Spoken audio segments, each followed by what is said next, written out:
district d'Abidjan, de nombreux véhicules abandonnés dans des garages. Qui sont les propriétaires? Pourquoi un tel acte? On en parle ce soir. Non aux mutilations génitales féminines. L'écrivaine ivoirienne Ami Traoré exprime son engagement dans un livre intitulé « Le couteau brûlant ». Enfin, 5 février 2005 au Togo, Faure Gnassingbé prend le pouvoir après le décès de son père, Gnassingbé et Yadema. Bienvenue, Madame, Monsieur, bonsoir. Un phénomène prend de l'ampleur dans le district d'Abidjan. Des voitures sont complètement laissées à l'abandon dans des garages, souvent de fortune. Poussière et rouille se forment sur la carrosserie de ces véhicules. Mais pourquoi ont-ils été abandonnés? Plus tard, seront-ils voués à la destruction? C'est un reportage de Eric Goré. Des véhicules abandonnés dans les garages par leurs propriétaires pour des motifs divers. Difficultés financières, pièces introuvables sont entre autres les raisons les plus évoquées par les mécaniciens. Le propriétaire il est venu, d'abord c'est Soadé qui avait remorqué. Donc on a récupéré pour venir. La réparation on a commencé, il est arrivé un moment où les moyens l'ont manqué. Donc c'est ce qui fait aujourd'hui que la voiture est là. C'est quand la visite finit et le monsieur vient et dit de faire préparation de visite.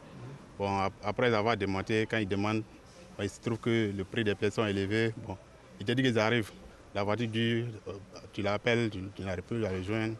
Donc quand la voiture reste. Quand les véhicules restent longtemps garés, les pannes s'aggravent, selon les garagistes. La voiture, même quand elle roule, il y a des pannes qui ne déclarent pas, mais quand ça dure garer, donc il y a d'autres pannes qui viennent après. Ces propriétaires qui disparaissent en abandonnant leur véhicule causent des désagréments à ces mécaniciens. Il arrive parfois où le propriétaire vient déposer la voiture, il dit j'arrive, il s'en va, il ne revient plus. Et comme ça peut faire des mois, même un an. Quand il arrive un souci au niveau de la voiture, il se présente et puis il commence à se plaindre. Ces véhicules en épave ou détruits sont souvent mis sur le marché par les mécaniciens. Comme la voiture a duré, on ne peut rien faire sur la voiture. Il y a les gens qui viennent pour payer la voiture et découpent la voiture, ils vendent ça à fin mort. Ce taulier fait de l'achat de ces voitures en panne son business. Il les achète, il les répare et il les revend. Je démonte la voiture, la partie qui sont gâtées dedans, comme tôlerie. Il retape ça bien propre, bien joli. Puis je remonte propre. Genre la voiture qui vient de quitter en Europe. Ils sont nombreux, ces propriétaires de véhicules qui laissent leurs engins chez les mécaniciens sans donner signe de vie. Chaque année, ce sont des centaines de véhicules abandonnés. Autre actualité, plus de 200 millions de femmes victimes de mutilations génitales dans le monde. En 2016, la journée mondiale contre l'excision est célébrée aujourd'hui. L'occasion pour tous les acteurs de sensibiliser à grande échelle et faire respecter la loi. Et au nombre des acteurs de lutte contre les mutilations génitales féminines figure Ami Traoré. Cette écrivaine ivoirienne également victime d'excision a publié un livre émouvant, Le couteau brûlant. En Côte d'Ivoire, l'excision est interdite depuis 1998. Mais déjà en 2012, on a commencé à avoir les premières condamnations. Donc je pense que c'est déjà un grand succès. Mais le changement de comportement, c'est à long terme. En milieu rural, on n'osait pas parler réellement en fait, des mutilations génitales féminines. Mais aujourd'hui, vous allez voir que même les chefs coutumiers, les guides religieux et les leaders charismatiques, voilà, tout le monde parle aujourd'hui des mutilations génitales féminines. C'est pour vous dire qu'il y a des avancées. Ce livre-là, je l'ai fait d'abord pour moi. Parce que déverser sa colère, sa douleur, partager sa souffrance, mais surtout partager mon optimisme, mon espoir. Et j'espère que ce cri de cœur sera entendu. Et moi, ça m'a fait vraiment beaucoup de bien de partager. Et je continue toujours ma guérison psychologique. Après Ebola, l'Afrique de l'Ouest confrontée à une autre menace. Il s'agit du virus Lassa. Cette fièvre hémorragique a déjà fait des morts au Bénin. Elle se transmet à l'être humain par le contact direct avec les rats ou par contact indirect avec les aliments ou ustensiles contaminés par les urines et matières fécales de rats. La ministre ivoirienne de la Santé et de l'Hygiène publique, Raymonde Goudou-Kofi, appelle à la vigilance de toute la population. Un drame dans la région centre-nord du pays. Le marché de Katiola est parti hier en fumée. À noter qu'à l'instar du marché de Soubré dans le sud-ouest, on ignore encore les causes du sinistre. Aucun bilan officiel quant aux éventuels dégâts humains ou matériels n'est encore chiffré. Katiola suit la liste des marchés de Côte d'Ivoire partis en fumée en cette année 2018. Lundi 5 février, aux environs de 23h30, un incendie s'est déclaré dans ce marché. Le témoignage d'un des vigiles présents lors du drame. Il y avait un coup-circuit quand le feu a commencé. Comme dans le magasin là, il y avait gaz dont le feu là est devenu fort. Ça a pris tout le coin. Plus de 20 magasins sont partis en fumée, dont une quincaillerie qui contenait des bouteilles de gaz qui ont facilité la propagation du feu. Mon gardien m'a appelé, il m'a dit que le marché a pris feu. Et sur place, je me suis rendu, j'ai vu effectivement que vraiment le marché était en train de brûler. Et quand je lui ai posé la question, il dit oui, vraiment, il y a un magasin où il y avait des bouteilles de gaz, que c'est par là le feu a commencé. Et ensuite, ça a pris les magasins. Il y avait la quincaillerie, il y avait les gens qui vendaient des habits, il y avait des libraires, des couturiers aussi. En tout cas, il y avait plein de commerçants. C'est aux environs de 4 h du matin que les sapeurs-pompiers militaires venus de Boaké ont pu circonscrire l'incendie. Pour rappel, en 2009, ce marché avait connu une situation semblable. Voilà, on faisait le point avec Kader Sogodogo de RTI Boaké. On poursuit avec la 11e édition des Journées géographiques de Côte d'Ivoire. Cette rencontre réunit des scientifiques. Ils vont proposer des solutions pour un développement durable dans le pays. Les explications de Eric Goré.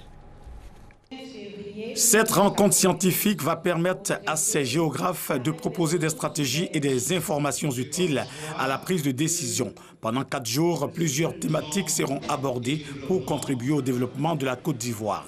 Ce travail scientifique des géographes est soutenu par le chef du gouvernement, Amadou Gon Coulibaly, représenté à cette 11e édition des Journées géographiques par le ministre des Transports, Amadou Koné, géographe de formation.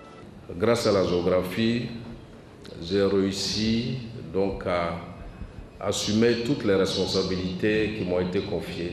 J'estime que j'ai eu beaucoup de chance. Et en cela, j'estime que la géographie est une science plus que complète.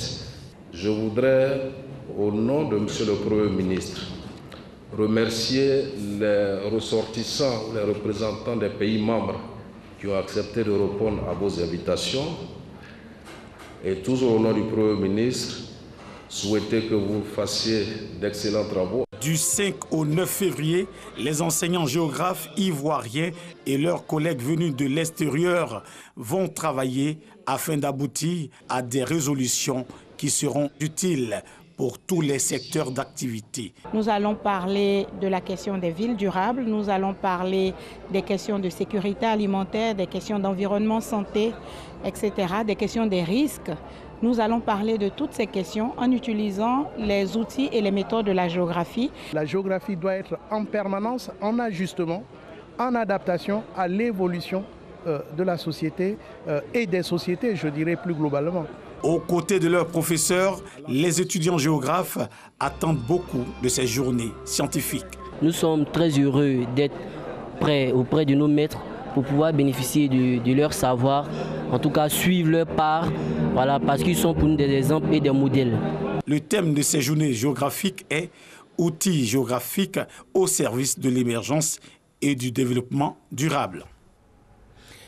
Ils sont en quête d'un mieux-être et pour le trouver, beaucoup de migrants risquent leur vie au long d'un voyage périlleux.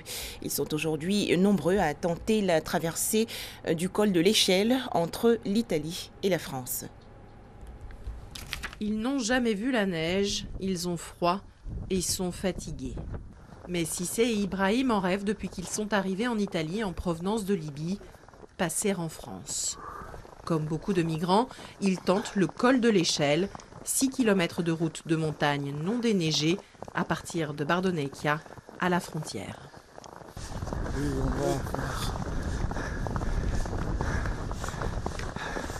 C'est difficile la route. C'est pas du tout facile. Mais après seulement quelques centaines de mètres, ils jettent l'éponge. Retour à la case départ, la gare de Bardonecchia. Ici, on voit arriver plusieurs dizaines de migrants chaque semaine.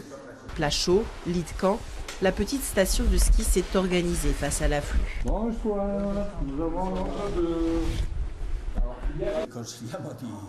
Nous leur conseillons clairement de ne pas entreprendre ce voyage car c'est dangereux. Il fait froid, il y a vraiment beaucoup de neige. Certains nous disent qu'ils ont traversé le désert, donc ils ne vont pas s'arrêter devant une montagne. Mohamed, lui, s'est ravisé. Il a vu certains de ses compagnons d'infortune amputés des mains car elles avaient gelé. Je ne vais pas me faire comme ça. Pourquoi c'est dangereux? Tu vas marcher avec Nevisela, tu vas partir à Paris. Toi, tu as trouvé un problème avec ton pied. Tu vas faire quoi? Tu vas mourir cadeau. Ça, c'est pas bon. Impossible de monter à bord des trains. Les contrôles sont omniprésents. Pas plus de chance avec les bus. Muni d'un billet pour Paris, Mohamed a été arrêté au tunnel du Fréjus, puis reconduit ici par la police aux frontières françaises. On demande d'asile en Italie, donc il reste en Italie. Oui, c'est pas correct, alors, hein. Si quelqu'un a de la famille qui a réussi à passer en France il y a des années, il est inutile qu'on lui dise « Non, tu dois rester ici en Italie ». Il voudra passer de l'autre côté et il le fera coûte que coûte. Ça veut dire qu'il le paiera de sa vie, sous une avalanche. Officiellement, pas de victimes à déplorer jusqu'à présent, mais les secours et les ONG sont sur le qui-vive. Des affiches ont été placardées partout et dans toutes les langues pour tenter de décourager les candidats à la traversée. Enfin, 6 février 2005, bouleversement politique au Togo. Faure Gnassingbé succède à son défunt père Gnassingbé et Yadema, et cela après révision de la constitution togolaise. Alors comment réagit la communauté internationale? On en parle avec Dangui Dangui. 6 février 2005, Faure Gnassingbé succède à son père par un jeu de passe-passe politico-juridique. Élu président de l'Assemblée, l'homme, âgé alors de 39 ans, devient aussi le nouveau président du Togo, moins de 48 heures après le décès de son père. Malgré les pressions internationales pour que la légalité constitutionnelle soit respectée à la tête du Togo, Faure Gnassingbé est officiellement investi le 7 février 2005. Après le décès du président Gnassingbé et Yadema le 5 février, 48 heures ont suffi pour réviser la Constitution, confirmer la nomination du nouveau président et procéder à son investiture.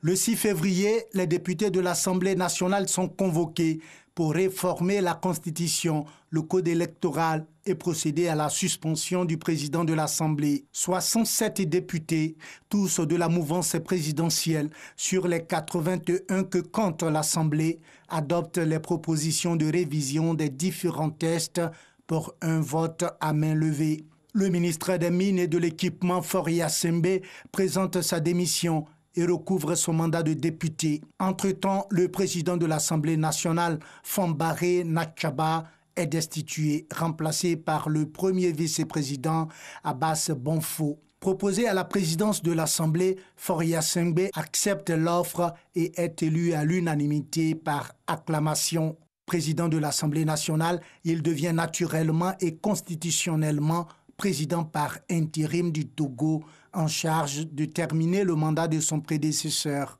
Cette situation est jugée inacceptable par l'Union africaine. Le président de la commission de l'UA, Alpha Ouma Konaré, parlera de coup d'État. La stabilité et la paix au Togo préoccupent la CEDEAO, qui convoque un sommet extraordinaire le 9 février à Niamey.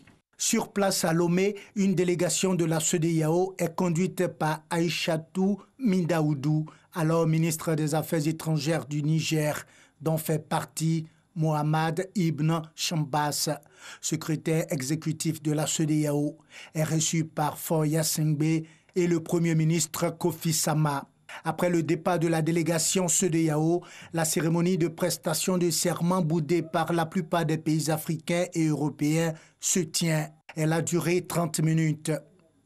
La première décision prise lors du premier Conseil des ministres a été la réouverture de toutes les frontières du pays, fermées depuis l'annonce du décès de Gnassingbé et Adema. Après avoir assuré l'héritage du pouvoir, les autorités togolaises vont maintenant s'occuper des obsèques du président défunt, dont la dépouille serait déjà arrivée à Pia, son village natal, où les cérémonies devraient être organisées. Très bonne soirée à tous sur RTI2.